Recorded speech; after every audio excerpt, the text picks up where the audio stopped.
पटना और आप देख रहे हैं सी न्यूज़ भारत। आइए रुक करते हैं इस खबर की ओर। यवतमाल में प्रहार जनशक्ति पार्टी के राष्ट्रीय अध्यक्ष और पूर्व राज्य मंत्री बच्चू भाई कडू के नेतृत्व में 7 जुलाई से 14 जुलाई तक पापल से चिलगवाहाट तक आंदोलन जारी है। महाराष्ट्र में पहली किसान आत्महत्या यवतमाल जिले के चिलगावण गांव के किसान साहेबराव करपे ने की थी, जिन्होंने कर्ज के कारण अपने परिवार के 5 सदस्यों के साथ आत्महत्या कर ली थी। उसके बाद से राज्य भर में ऐसी कई किसान आत्महत्याएं हो रही हैं। चाहे पिछली सरकार हो या मौजूदा सरकार, किसी को भी किसानों पर जरा भी दया नहीं आई। हाल ही में निर्वाचित राज्य सरकार ने किसानों को राहत देने का वादा किया था, लेकिन अभी तक किसानों को कर्ज माफी नहीं दी गई है। किसानों की फसलों का कोई गारंटी शुदा मूल्य नहीं है। खाद, बीज और कीटनाशकों के दाम आसमान छू रहे हैं। दूसरी ओर प्रकृति उनका साथ नहीं दे रही है। बड़ा सवाल ये है कि किसान जिएंगे या मरेंगे। इसलिए किसानों के कर्ज तुरंत माफ करे, जबरन कर्ज वसूली बंद करे, किसान आत्महत्या रोकने के लिए तुरंत नीति लागू करे। अन्य विभिन्न मांगों को लेकर प्रहार जनशक्ति पार्टी पैदल हड़ताल पर है। 7 जुलाई से 14 जुलाई तक चलने वाला ये हड़ताल यवतमाल जिले के पहले किसान आत्महत्या वाले चिलगवाहाट गाँव में संपन्न हुआ। हड़ताल के दौरान प्रदर्शनकारियों की भावनाएं प्रबल थीं। हजारों कार्यकर्ताओं और नागरिकों ने विरोध प्रदर्शन में भाग लिया। भगवंत दामेकर, तालुका चंद्रपूर, जिल्हा अमरावती। प्रतिक्रिया आपली काय? या पदयात्रेबद्दल प्रतिक्रिया? पंजाबराव देशमुख यांच्या जन्मभूमीपासून तर करपे यांच्या कर्मभूमीपर्यंत ही जे सातबारा कोहळा यात्रा बसवून राबवलेली आहे। खरं म्हणजे इलेक्शन पिरियडमध्ये जे या सरकारने आश्वासन दिले होते, कर्जमाफी करू, शेतकऱ्यांचा सातबारा कोरा करू, ही शेतकऱ्यांची मागणी नव्हती। शेतकऱ्यांची मागणी अशी होती की आमच्या मालाला भाव द्या, कर्जाची मागणी नव्हती। पण येणं खोटं आश्वासन देऊन सत्ता स्थापन केली, तसे वागून राहिले नाही। तरी या सरकारला जागृत करण्यासाठी बच्चू यांनी सातबारा कोरा ही यात्रा पापड ते अंबोळा इथपर्यंत केली। त्यासाठी आम्ही पहिला दिवस तर बरेचसे शेतकरी आहेत। शेतकऱ्यांसाठी जागोजागी जेवणाचे स्टॉल वगैरे पूर्ण मदत केली। विषय असा आहे की आजही शेतकरी जागृत झाला नाही। शेतकरी जर घराघरातून निघते ना भाऊ, रस्त्यावर यायला लागते आणि त्याच्या मागण्या पूर्ण करायला लागते। ही खंत आहे।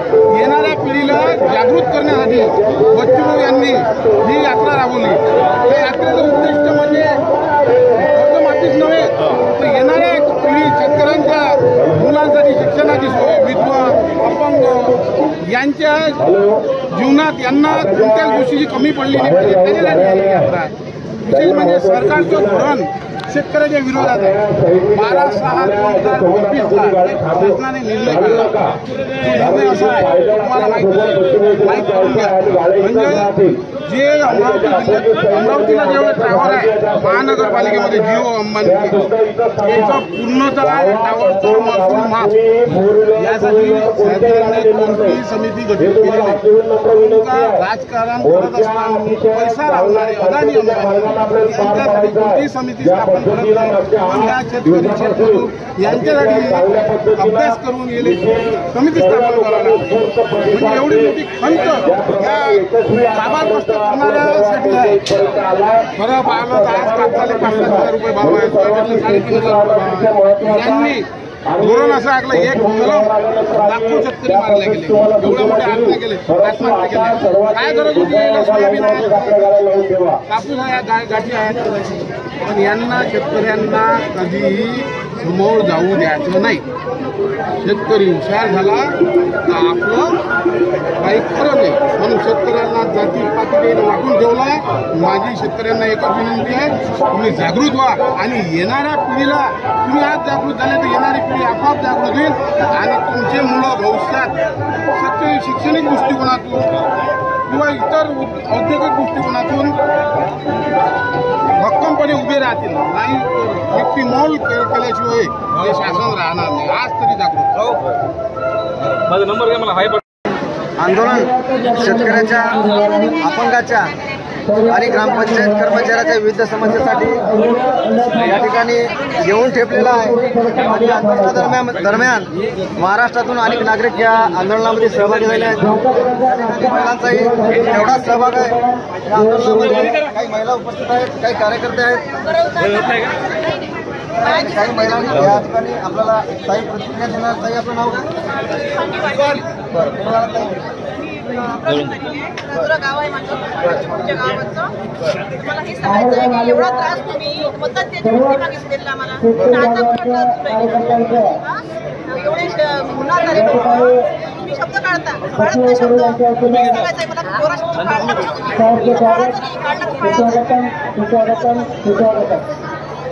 ताईचं म्हणणं आहे की मतदान मागत असताना तुम्ही शब्द देता, परंतु दिलेला शब्द तुम्ही सरकारमध्ये गेल्याच्यानंतर पाळत नाही.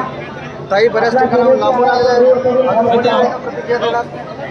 ताई, आपण आज आम्ही या ठिकाणी सर्वजण शेवटचे भाऊचे जी सभा आहे पदयात्रेची, त्या सभेमध्ये आम्ही सर्व लोक इथे जमलेलो आहोत आणि आलेलो आहोत.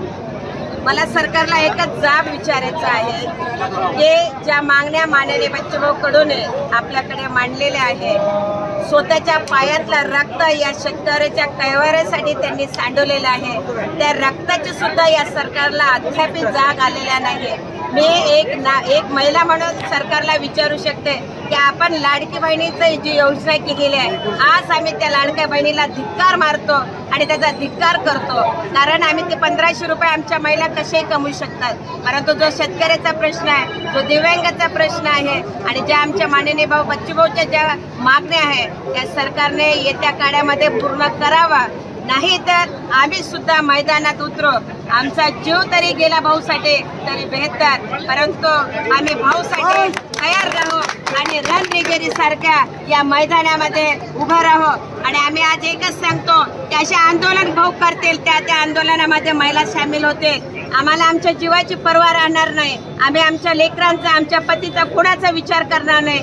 फक्त विचार करणार तो शेतकऱ्याचा आणि दिव्यांगाचा. आणि आज आमचे बच्चूभाऊ जे समाजासाठी त्यांनी एकट्याने ठेका घेतला नाही आहे, पूर्ण महाराष्ट्रामध्ये मंत्री आहे, आमदार आहे, परंतु कसल्याही प्रकारचं आमदारचं पद नसून जर ते एवढ्या मोठ्या भूमिका जर घेत असेल तर या सरकारला थोडं काहीतरी वाटायला पाहिजे. आणि अशा सरकारचा आम्ही धिक्कार करतो. आणि माननीय मुख्यमंत्रीला सांगू इच्छितो, कोरा शब्द आपल्या मुखातून आपण काढलेला आहे, आम्ही काढलेला नाही आहे. आणि तो 7/12 कोरा आपण करायलाच पाहिजे, हीच आमची मागणी त्यांना आहे. आणि मीडियाच्या माध्यमातून आपण एकच सांगा की शब्द जसे बोलले तसे आपण करावे, हीच आपल्याला आजच्या दिवशी सांगू इच्छितो. आंदोलनकर्त्याच्या भावना अतिशय तीव्र आणि उग्र आहेत. महिलांचं म्हणणं आहे की बच्चूभाऊ कडू आंदोलनादरम्यान पायातून रक्त येत आहे, त्यांना किमान त्या रक्ताची जाणीव तरी तुम्हाला असू द्या, अशा स्वरूपाच्या या ठिकाणी भावना या ताईंनी व्यक्त केल्या. काही कार्यकर्ते या ठिकाणी जमलेले आहेत. आपण त्याच्या प्रतिक्रिया घेणार आहोत. आंदोलन कशा संदर्भात आहे, मागण्या काय काय आहेत, त्यांच्या प्रतिक्रिया घेणार आहोत. बोला. आज सरकारला आज का 7वा दिवस आहे. आज पैदल 7वा दिवस सरकारला अजूनपर्यंत जाग आला नाही. आता आम्ही आतापर्यंत गांधीच्या मार्गाने आता भगतसिंग आमच्या डोक्यात आहे. आता आमचा समोर ट्रॅक्टर आहे, समोर 200 ट्रॅक्टर सोबत आहे. अजून आम्ही समोर जे काय आहे आमचे लोक अजून येणार, महाराष्ट्राचे लोक आता यायला लागले रस्त्यात आहे. अजून 2 ते 3 वाजेपर्यंत आम्ही काय पूर्ण जाम करून टाकू. जे काय हायवे आहे ते सगळं आमच्या पद्धतीने आमच्या लोक कार्यकर्ता महाराष्ट्रातून येत आहे. सध्या आम्ही गांधीजीच्या मार्गाने होतो, पण आता भगतसिंग मार्गाने आम्ही 2 ऑक्टोबरला काय पुढची दिशा बच्चूभाऊच्या संघाप्रमाणे बघतो. आम्ही बच्चूभाऊच्या संघांच्याप्रमाणे आम्ही 2 तारखेला अजून इथून जे समोर दिशा आहे बच्चूभाऊच्या संघावर संध्याकाळपर्यंत आमची बैठक आहे. संध्याकाळी काय बैठक झाल्यानंतर काय निर्णय दिशा ठरवणार आहे. आमच्या पापड सुरुवात झाली आणि अंबोला गाव आहे, गावात शेवटची सभा आहे, शेवटची सभा आहे 14 तारखेला. समजा कर्मचाऱ्यांच्या काही समस्या आहेत का? ग्रामपंचायतची आहे, सगळं शेतकरी मेंढपाळ सगळे जे शेतमजूर जे रोजगार आहे, बेरोजगार आहे, सगळे लोक आमच्या सोबत आहे. शेतकरी त्यांनी शब्द दिला तर सातबारा कोरा करणार आहे. आम्ही सातबारा कोरा करणार आहे. त्यांना अजूनपर्यंत जागा त्यांच्या शब्दासाठी आम्ही आपल्याला रस्त्यावर उतरलो आहे. आम्ही पहिले 7 दिवस मोदरीला 300 बच्चू सोबत 7 दिवस मी पण होतो, पण अजून पण सरकारला जाग आला नाही. पण आता जे पहिले गांधीच्या मार्गाने होतो भगतसिंग आमच्या टोकात आपण आला कुठे बच्चू बद्दल कार्यकर्ता आहे आमच्यासोबत जवळपास मतदारसंघातले 700-800 लोक सोबत आहे आणि पूर्ण महाराष्ट्र पेटून उठणार आहे. आज संध्याकाळपर्यंत पूर्ण महाराष्ट्र हलून हमको दिल्ली लेके चलो, वहाँ तक ठहरना नहीं है आपको. वाईट अवस्था आहे. पोरा झाला पाहिजे. बच्चू भाऊच्या या आंदोलनाला यश येईल आणि आमचा पूर्ण पाठिंबा आहे. समस्या आहे 7-12 पोळा आणि दुसरी गोष्ट आहे आज आमच्या वैयक्तिक माझ्या शेत रस्ता एका व्यक्तीला शासनाचा नियम असून तहसीलदार आम्हाला रस्ता जमीन पेरायची राहिली. आमच्या गाव तालुका उंचेगाव बुद्रुक शासनाचा एकदा आमच्यावर कर्ज आहे आणि उलटी आमची जमीन पेरायची राहिली 8 एकर रस्त्याअभावी. शासन आम्ही 26/3 अर्ज दिला तहसीलदाराला. वारंवार आम्ही तहसीलदाराचे आदेश काढले हे केले त्यानं तरी समोरचा व्यक्ती जवळ असून एकीकडे आमचे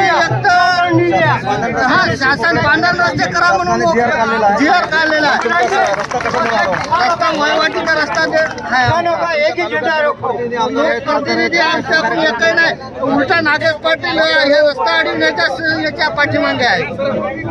आमच्या नागेश पाटलाचा हात समोरच्या व्यक्तीला आहे, समोरच्या व्यक्तीच्या डोक्यावर. आंदोलनादरम्यान अजूनही काही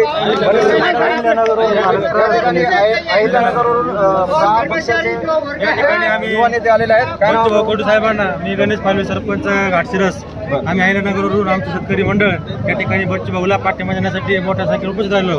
खऱ्या अर्थानं शेतकऱ्याचा जीवाचा प्रश्न असेल तर 7-12 कोरा झाला पाहिजे. कारण की सरकारने जे आश्वासन आपल्याला दिलं होतं त्या आश्वासनाची पूर्ती करण्यासाठी बच्चू भाऊंनी जो मोर्चा काढा आहे जे आंदोलन कार्ड असेल त्या ठिकाणी पायी मोर्चा कार्ड असेल त्याला पाठिंबा देण्यासाठी आम्ही अहिल्यानगर कानून या ठिकाणी आज आलेलो आहोत. आणि सगळ्या शेतकऱ्यांची एवढीच अपेक्षा आहे की सरकारने लवकरात लवकर कर्जमाफी बरोबर आपला 7-12 कोरा केला पाहिजे अशी मागणी घेऊन आम्ही सरकारपर्यंत मांडतो आहोत. तरी बच्चू लांबचा जाहीर पाठिंबा आहे. आमच्या खात्यावर हिंगोली जिल्ह्याहून आलो आहे. आमदार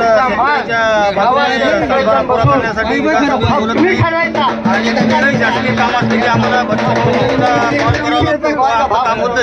त्यामुळे आम्ही आमचा असेपर्यंत आम्ही बच्चू भाऊच्या सोबत आहोत. शेतकऱ्याचा जोपर्यंत 7-12 पुरा होत नाही तोपर्यंत आम्ही बच्चू भाऊच्या सोबत राहू. आणि दिव्यांगांना 6,000 रुपये महिना हे सरकार करत नाही आणि लाडक्या बहिणीला बिहार न काढता ताबडतोब 1500 रुपये जाहीर केले आले. दिव्यांगाला 1500 रुपये आज कमी जास्त 10 वर्ष झाले एकच हे दिलेले पेन्शन. यांचं भाऊचं म्हणणं आहे की दिव्यांग असून सुद्धा दिव्यांगाच्या मानधनामध्ये वाढ होत नाही.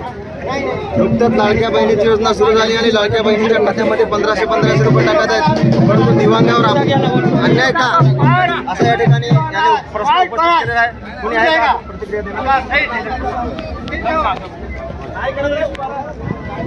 88 वर्षांचे बाबा आपल्यासाठी उदाहरण आहे. ते काय सांगतात प्रत्येक छेटेवाला घरी बसलाय फक्त ज्याच्या छेड्याचा रंग पांढरा आहे फक्त बच्चू कडूच रस्त्यावर आले एवढा बाबांनी या ठिकाणी बोलून 10 वर्षापासून लढत आहे की त्याचा मानधन वाढण्यात जसं की आमदाराचं मानधन वाढण्यासाठी त्यांनी एक मिनिट सुद्धा लागू दिला नाही आणि एका मतानं त्यांचं मानधन वाढवलं. पण दिव्यांगाचं मानधन वाढवण्याची त्यांची मानसिकता नाहीये. तरी आमची शासनाला एकच विनंती आहे की आमच्या दिव्यांगाचं मानधन वाढवावं, आमच्या चुली पेटण्याचा प्रयत्न त्यांनी करावा. सशक्त पद्धतीने समर्थ. यवतमाल से सी न्यूज़ संवाददाता संतोष जोगदंडे की रिपोर्ट। इस रिपोर्ट में फिलहाल इतना ही। देश और दुनिया की तमाम बड़ी खबरों के लिए आप देखते रहिए सी न्यूज़ भारत।